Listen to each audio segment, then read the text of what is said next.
Hi everyone, मैं हूं अंजलि और स्वागत है आप सभी का आपके अपने यूट्यूब चैनल भारत जी के विद अंजलि में। और आज आप सभी की डिमांड पे मैं न्यू बैचेस लेके आई हूं, जिसके अंतर्गत आपको एसएससी एमटीएस एंड हवलदार की जो वैकेंसी आपकी आ चुकी है उससे संबंधित आपको स्पेशल क्लासेस देखने को मिलेगी। और इसमें मैंने सारे वही क्वेश्चन शामिल किए हैं जो कि आपके एग्जाम में आने लायक हैं या पहले भी आ चुके हैं। चलिए शुरुआत करते हैं आज के इस नए सेशन की। पहला प्रश्न है अपना, सही जोड़ी मिलान करें। तो प्लासी का युद्ध कब हुआ, द्वैध शासन कब लागू हुआ, बक्सर का युद्ध कब हुआ, पानीपत का प्रथम युद्ध कब हुआ। इसका आंसर आप कमेंट बॉक्स में बताएंगे। चलिए मैं ही बता देती हूँ। प्लासी का युद्ध हुआ था 1757 में, द्वैध शासन लागू हुआ था 1765 के अंतर्गत, बक्सर का युद्ध हुआ था 1764 और पानीपत का प्रथम युद्ध हुआ था 1526 के अंतर्गत। पानीपत का प्रथम युद्ध यानी पानीपत से संबंधित आपके एग्जाम में ज्यादा क्वेश्चन आते हैं, आप इसको अच्छे से नोट डाउन कर लीजिए। पहला युद्ध हुआ था 1526 में, दूसरा हुआ था 1556 में। किन किन के मध्य हुआ पहला? तो ये होता है बाबर और इब्राहिम लोदी के मध्य, इब्राहिम लोदी के मध्य। दूसरा किसके मध्य हुआ है? तो ये होता है अकबर। अकबर कौन था? इसका पौत्र था, क्योंकि बाबर का बेटा हुमायूं, हुमायूं के बाद अकबर आया। अकबर के बाद में मैंने पूरा अकबर के बारे में पढ़ा दिया है आपको। अगर आपने अभी तक नहीं देखा है तो आप प्लेलिस्ट में जाके चेक कीजिए, आपको अकबर से संबंधित सारी चीज़ देखने को मिल जाएगी। यानी कि जन्म से लेकर मृत्यु तक उन्होंने कौन कौन से युद्ध लड़े, क्या क्या किया, धर्म सुधारक नीति क्या अपनाई उन्होंने, हिंदू मुस्लिम प्रजा को किस प्रकार से रखा, सारी की सारी चीज़ें आपको उसके अंतर्गत देखने को मिल जाएगी। तो अकबर और हेमचंद्र विक्रमादित्य, हेमू आप बोल सकते हैं, इनके मध्य ये युद्ध होता है। तीसरा युद्ध कब हुआ था? 1576 के अंतर्गत हुआ था। और किन किन के मध्य हुआ था ये आप मुझे कमेंट बॉक्स में बताएंगे। चलिए आगे बढ़ते हैं। नेक्स्ट आ जाता है, भारत का प्रथम गवर्नर जनरल एवं वायसराय कौन था? तो ये थे लॉर्ड कैनिंग। कौन थे? Lord Canning. आप इन क्वेश्चन को अच्छे से नोट डाउन करते चलिए अपने शॉर्ट नोट्स में, अगर आपको इनके बारे में आंसर पता नहीं है। और अगर आपकी तैयारी अच्छी खासी हो चुकी है तो आप प्रैक्टिस सेट के रूप में इसको लगाइए कि आपके इन क्वेश्चन में से कितने सही होते हैं या कितने पहले से आपको आते हैं। आप जब वीडियो एंड करते हो तब पूरा आप मुझे कमेंट बॉक्स में लिख के बताएंगे कि आपके कितने क्वेश्चन सही हो चुके हैं। भारत का प्रथम governor general viceroy Lord Canning. अब बात करूं लॉर्ड कर्जन की, तो लॉर्ड कर्जन क्या थे? ये थे विभाजन नीति में ज्यादा बिलीव करते थे, यानी कि विभाजन किसने करवाया है? लॉर्ड कर्जन ने। बंगाल विभाजन जो हुआ 1905 के अंतर्गत, लॉर्ड कर्जन को ही इसका श्रेय जाता है। लॉर्ड मिंटो कौन थे? लॉर्ड कैनिंग के बारे में अपन देख चुके हैं। लॉर्ड होस्टिंग, ये सांप्रदायिक भावना को जन्म देने वाले यही हैं, यानी कि संप्रदाय में बंटवारे का काम इन्हीं का था। और धर्म सुधारक के रूप में भी इनको जाना जाता है। भारत का प्रथम गवर्नर जनरल तो आप देख चुके हैं। अब देखेंगे भारत का अंतिम गवर्नर जनरल या वाइसराय, तो ये कौन आ जाएगा? श्री राजगोपालाचारी, श्री राजगोपालाचारी, गोपालाचारी। तो ये कौन है? अंतिम गवर्नर जनरल है। ये अंतिम गवर्नर जनरल है भारत के प्रथम, आप देख चुके हो। नेक्स्ट क्वेश्चन है, तीसरे आंग्ल मैसूर युद्ध को रोकने के लिए टीपू सुल्तान ने अंग्रेजों के साथ में कौन सी संधि करी थी? तीसरा आंग्ल यानी कि मैसूर के राजा कौन थे? तो वो थे टीपू सुल्तान। और ये अंग्रेजों के साथ में एक संधि करते हैं जिसका नाम है श्रीरंगपट्टनम की संधि। अब इन्होंने अंग्रेजों के साथ में संधि करी। पहली संधि आ जाती है श्रीरंगपट्टनम की, दूसरी आ जाएगी मंगलोर की संधि, तीसरी आ जाएगी मैसूर की संधि। तीनों की तीनों संधि जो है टीपू सुल्तान के द्वारा की गई है और ये अंग्रेजों के साथ में की गई है, अंग्रेजों के साथ में की गई हैं। अगर इन संधियों से संबंधित कोई भी क्वेश्चन आ जाए तो आपका गलत नहीं होना चाहिए, क्योंकि टीपू सुल्तान की संधियां तीनों की तीनों इंपॉर्टेंट हैं जो आपके एग्जाम में आ चुकी हैं और आप इनको अच्छे से नोट डाउन कर लीजिए। एक संधि अलग है, बाकी तीनों की तीनों संधियां जो हैं टीपू सुल्तान के द्वारा अंग्रेजों के साथ की गई थी। और 3 संधियां होने के बाद में जो चौथी संधि करने के लिए गया था वहां पे क्या होता है? युद्ध हो जाता है और अंग्रेज इसको बहुत प्रताड़ित करके मारते हैं, यानी कि तड़पा के टीपू सुल्तान की हत्या कर देते हैं अंग्रेज। आगे बढ़े। और वो जो मारने वाली तलवार थी ना, वो भी कहाँ लेके चले गए, ब्रिटेन लेके चले गए थे अंग्रेज। आपको पूरी स्टोरी में पढ़ाऊंगी जब आपको हिस्ट्रिकल चीज़ें बताऊंगी टिप्पू सुल्तान या अंग्रेजों से संबंधित, तो मैं आपको बता दूंगी। क्योंकि जब मैंने अकबर और महात्मा गांधी से संबंधित वीडियो बनाया था तो मैंने आपको बोला था आप ज़्यादा से ज़्यादा कमेंट करें जिसके ऊपर आपको वीडियो चाहिए। अंग्रेज भारत कैसे आए या भारत की खोज कैसे हुई, किसी भी संबंधित हिस्ट्रिकल चीज़ों से आपको किसी भी टॉपिक पे वीडियो चाहिए तो कमेंट बॉक्स में कमेंट जरूर कर दीजिएगा। आगे बढ़े। किस सिख गुरु ने गुरु नानक की जीवनी लिखी थी, तो जीवनी लिखते हैं गुरु अंगद देव। अब बात करें गुरु की, यानी कि सिखों के कितने गुरु थे, तो सिखों के आ जाते हैं 10 गुरु। 10 गुरु। सबसे प्रथम गुरु आपसे ज्यादातर पूछे जाते हैं या 90 गुरु आपसे पूछे जाते हैं। पहले गुरु आ जाते हैं गुरु नानक, गुरु नानक, और अंतिम आ जाते हैं गुरु गोविंद सिंह, गुरु गोविंद सिंह, और 9वें नंबर पे आ जाते हैं तेग बहादुर, तेग बहादुर। तो इनसे संबंधित चीज़ें भी आपको पता होनी चाहिए और खालसा पंथ से संबंधित चीज़ें भी आपको पता होनी चाहिए क्योंकि इनसे संबंधित एग्जाम में क्वेश्चन आते हैं। और ये सारे गुरु हैं, गुरु रामदास, गुरु अंगद देव, गुरु अमरदास, अर्जुन देव, हराय, गुरु तेग बहादुर, ये सारे जो हरकिशन, ये है सिखों के 10 गुरु। आपको अधिकतर यही एग्जाम में देखने को मिलेगा। गुरु जो कि सिखों के प्रथम गुरु का नाम बताइए, गुरु नानक, अंतिम का गुरु गोविंद, और 9वें आपसे अधिकतर पूछे जाते हैं गुरु तेग बहादुर से संबंधित। तो इसका आंसर हो जाएगा गुरु अर्जुन देव। सिखों के, ये यहाँ पे क्वेश्चन थोड़ा कट चुका है, आप देख लीजिए। नेक्स्ट है, सिखों के सैन्य संप्रदाय खालसा पंथ का प्रवर्तक किसे माना गया है। खालसा पंथ का प्रवर्तक किसे माना जाता है, तो गुरु गोविंद सिंह को माना जाता है। खालसा पंथ की स्थापना इन्हीं के द्वारा की गई है। आगे बढ़े। नेक्स्ट है, नेक्स्ट क्वेश्चन है, 1757 में सिराजुद्दौला किसके द्वारा पराजित किया गया है। तो कौन पराजित कर देता है, लॉर्ड क्लाइव। कौन कर देता है, लॉर्ड क्लाइव इनको पराजित कर देता है सिराजुद्दौला को। कहाँ के नवाब थे ये, अंतिम नवाब कहा जाता है इनको, बंगाल के नवाब। कहाँ के थे, बंगाल के अंतिम नवाब के नाम में इनको जाना जाता है। 1757 के अंतर्गत इनको पराजित कर देते हैं लॉर्ड क्लाइव। यानी कि हर जगह अंग्रेजों का शासन हो चुका था और जो भी हिंदुस्तान के राजा थे वो कुछ नहीं कर पा रहे थे क्योंकि उनमें एकता नहीं थी ना, क्योंकि एक दूसरे को तोड़ने में ज़्यादा वैल्यू रखते हैं। आज भी वही चीज़ें चल रही है, पहले भी जातिवाद था, आज भी जातिवाद है, वही चीज़ें। टीपू सुल्तान की राजधानी, तो टीपू सुल्तान की राजधानी क्या थी, श्रीरंगपट्टनम। क्योंकि मैं आपको बता चुकी हूँ टीपू सुल्तान ने क्या करी है, संधि करी है श्रीरंगपट्टनम नाम से, तो वो अंग्रेजों के साथ में की गई है और इसकी राजधानी हुआ करती थी श्रीरंगपट्टनम। आगे बढ़े। नेक्स्ट आ जाएगा, क्लाइव को बंगाल का गवर्नर बनाया गया है। क्लाइव को बंगाल का गवर्नर बनाया गया था। तो 1757 के अंतर्गत क्या किया जाता है, क्लाइव को बंगाल का गवर्नर जनरल बनाया जाता है।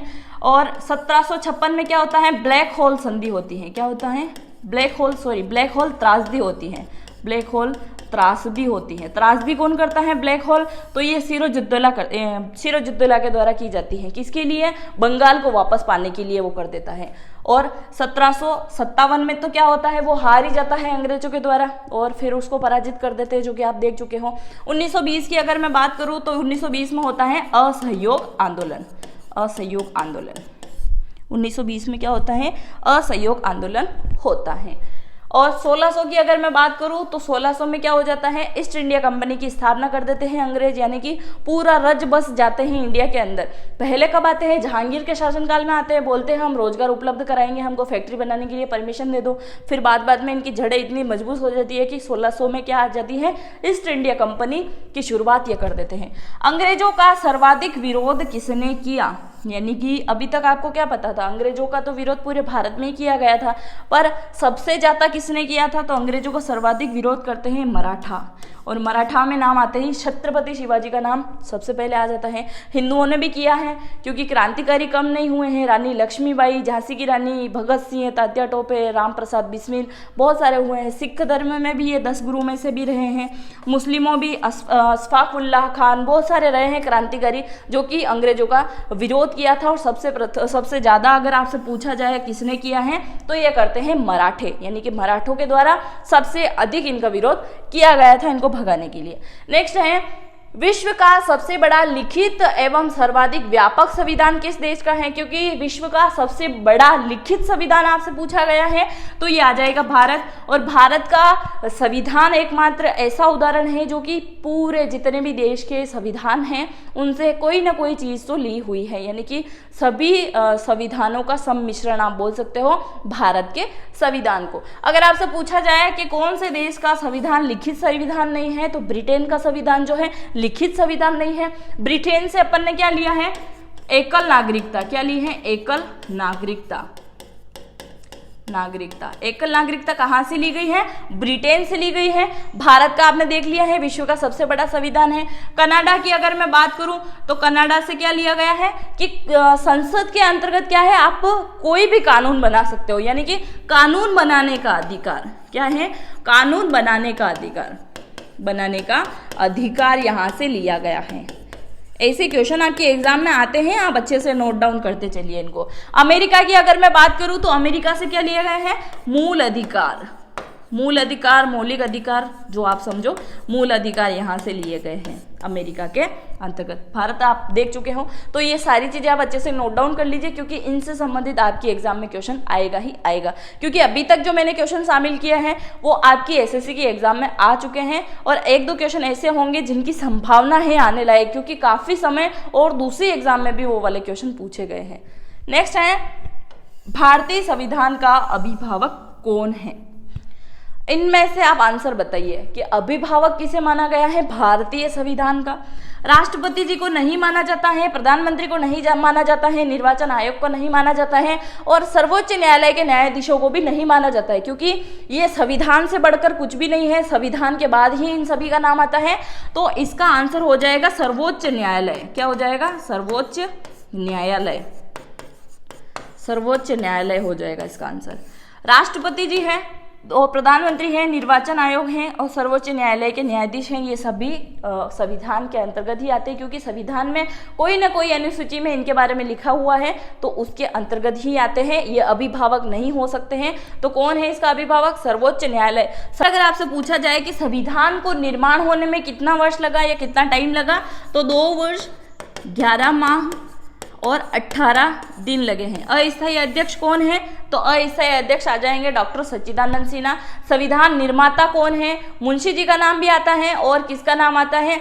तो डॉक्टर BR अम्बेडकर जी का भी नाम आता है। संविधान निर्माता का इनका श्रेय इन्हीं को जाता है। प्रेमचंद जी के द्वारा क्या है? संविधान को लिखा गया है और उन्होंने लिखने के लिए कोई राशि नहीं ली थी। कहा जाता है कि उन्होंने सिर्फ ये कहा था कि संविधान के हर पन्ने पे मेरा अंत में एक छोटा सा नाम हो और मेरे दादाजी का नाम हो। ये सारी चीजें मैं आपको बता चुकी हूँ। आगे बढ़े। नेक्स्ट है, कौन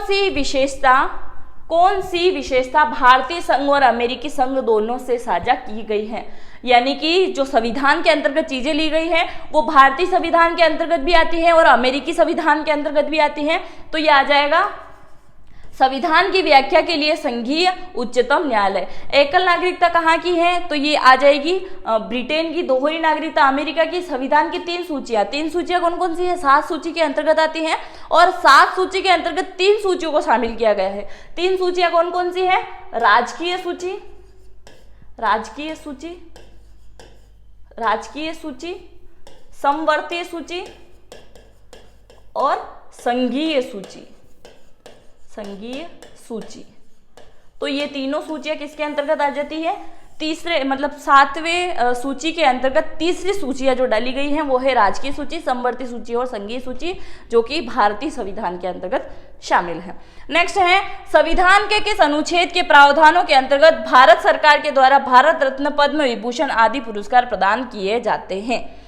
तो आदि पुरस्कार यानी कि सबसे बड़े पुरस्कार किस अनुच्छेद के तहत मिलते हैं? अनुच्छेद 18 के अंतर्गत। भारत रत्न, भारत पद्म विभूषण, भारत विभूषण, यानी कि ये जो सारे पुरस्कार हैं ये आ जाएंगे इसके अंतर्गत, अनुच्छेद 18 के अंतर्गत। अनुच्छेद 23 की अगर मैं बात करूं तो अनुच्छेद 23 के अंतर्गत क्या आएगा? इसके अंतर्गत आएगा मानव तस्करी से चीजें इससे संबंधित इसी में आएगा। दूसरा आ जाएगा बाल श्रम, बाल श्रम और मानव तस्करी करने के बाद में जिनको बेचा जाता है, तस्करी करना मतलब इंसानों को बेचना ही है ना, बेचने के बाद जैसे उनको किसी शॉप वगैरह पे पहुंचा दिया जाता है तो वहां पे उनको जबरन काम करवाना, वो सारी चीजें भी इसी के अंतर्गत आ जाती है। अनुच्छेद 29 एंड 30 के मध्य क्या है, तो इसमें आ जाएगा अल्पसंख्यक से संबंधित चीजें, अल्पसंख्यक से संबंधित चीजें आ जाएगी, यानी अल्पसंख्यकों के लिए जो भी प्रावधान बनाए गए हैं वो आ जाएंगे 29-30 के अंतर्गत। आपको पता है पूना पैक्ट जब हुआ था डॉक्टर BR अम्बेडकर जी और गांधी जी के मध्य, तो उनमें उन्होंने यही कहा था दलितों के लिए या अल्पसंख्यक के लिए क्या है, अलग से आरक्षण उनको दिया जाए या आरक्षण का जो परसेंटेज है उनके लिए बढ़ा दिया जाए। तो पूना पैक्ट के अंतर्गत वही चीजें होती हैं, तो वही किस में आ जाएगी, अनुच्छेद 29 एंड 30 के अंदर, तो अल्पसंख्यक के अंतर्गत वो चीजें शामिल है। अनुच्छेद 18 आप देख चुके हो, जो संविधान के कौन से मतलब पुरस्कार से संबंधित चीजें इसके अंतर्गत आ जाती हैं। अनुच्छेद 32 मौलिक अधिकार, और मौलिक अधिकार कहाँ से लिए गए हैं, तो ये लिए गए हैं अमेरिका से। अगर आप एक चीजें इसे रिलेट करके चलोगे ना, कड़ी से कड़ी मिला के, जैसे अनुच्छेद 32, तो 32 के अंतर्गत क्या आ जाता है, मौलिक अधिकार कहाँ से लिए गए हैं, अमेरिका से, यानी कि अमेरिका के संविधान से लिए गए हैं। कौन से संविधान में लिए हैं, तो भारतीय संविधान के अंतर्गत। ऐसे चीजें रिलेट करके आप चलोगे ना तो आपको चीजें आसानी से याद होती चलेगी। आगे बढ़े, नेक्स्ट है भारत एक है। भारत क्या है, भारत एक गणराज्य है, लोकतांत्रिक राज्य है। तो भारत जब स्वतंत्र नहीं हुआ था तो उससे पहले कितनी रियासतें हुआ करती थी, 565, यानी कि स्वतंत्रता से पहले 565, जब भारत आजाद हुआ तो 562। इसी प्रकार से रियासतें प्रांतीय सभी हुआ करती थी, क्योंकि जब भारत के प्रथम प्रधानमंत्री का चुनाव होता है तो प्रांतीय अध्यक्ष जो होते हैं वो क्या करते हैं, चुनाव में हिस्सा लेते हैं, यानी कि उन्हीं के द्वारा वोट डाला जाता है। और अब भारत जब आजाद देश है तो क्या कहलाता है, राज्यों का संघ कहलाता है, क्योंकि भारत में कितने राज्य हैं, 28 राज्य हैं, तो राज्यों के द्वारा मिलके ही हर चीज को निर्णय लिया जाता है, चुनाव लिया जाता है। तो सारी चीजें किसमें आ जाएगी, भारत क्या है, तो एक राज्यों का संघ है या राज्यों का एक समूह है, तो ये किसमें आ जाएगा, भारत एक क्या है, राज्यों का संघ है।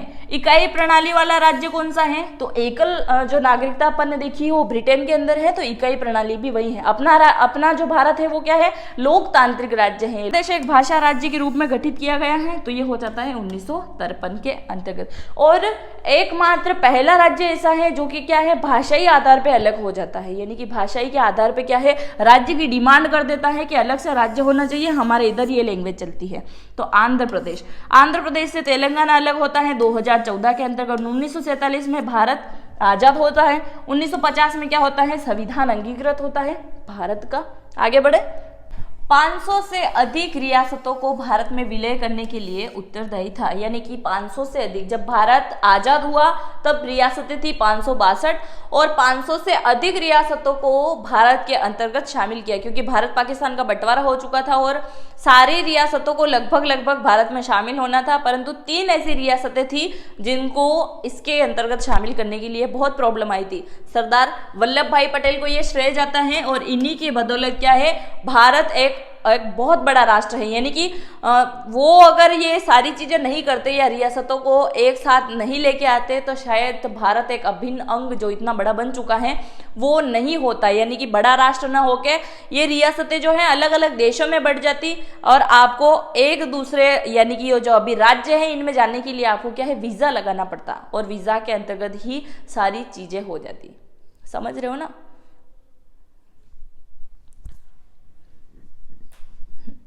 तो 500 से अधिक रियासतों को भारत में विलय करने का श्रेय किसको जाता है, सरदार वल्लभ भाई पटेल को। अगर ये ना होते तो क्या होता कि जो रियासतें हैं वो अलग अलग देशों के रूप में हो जाती, और अभी अगर आप भारत भ्रमण के लिए निकलते हो तो आपको वीजा की जरूरत नहीं है, किंतु अगर ऐसे होता कि रियासतें सारी एक ना होकर अलग अलग होती तो अलग अलग राष्ट्र का निर्माण हो जाता। ये भारत जो इतना बड़ा राष्ट्र है इनका श्रेय कहीं ना कहीं किसको जाता है, सरदार वल्लभ भाई पटेल को जाता है, क्योंकि इन्होंने क्या किया है, रियासतों को शामिल किया है भारत के अंदर।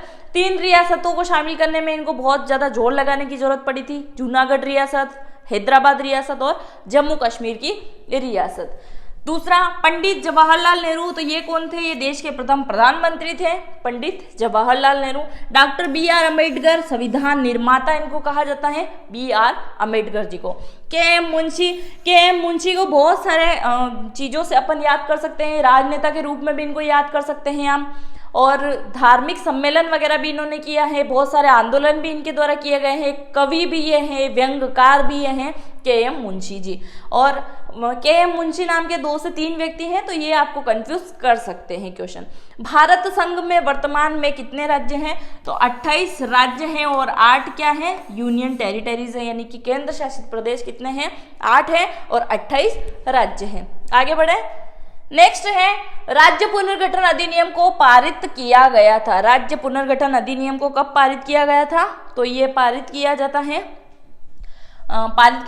1958 के अंतर्गत। तो राज्य पुनर्गठन अधिनियम को 1958 में पारित किया गया था। हिमाचल प्रदेश को राज्य का दर्जा कब दिया गया था? हिमाचल प्रदेश को राज्य का दर्जा दिया गया था 1970 के अंतर्गत। कब दिया गया था? 1970 में हिमाचल प्रदेश को राज्य का दर्जा दिया गया था। और भाषाई आधार पर अलग होने वाला राज्य मैं आपको बता चुकी हूँ, कौन है? आंध्र प्रदेश है।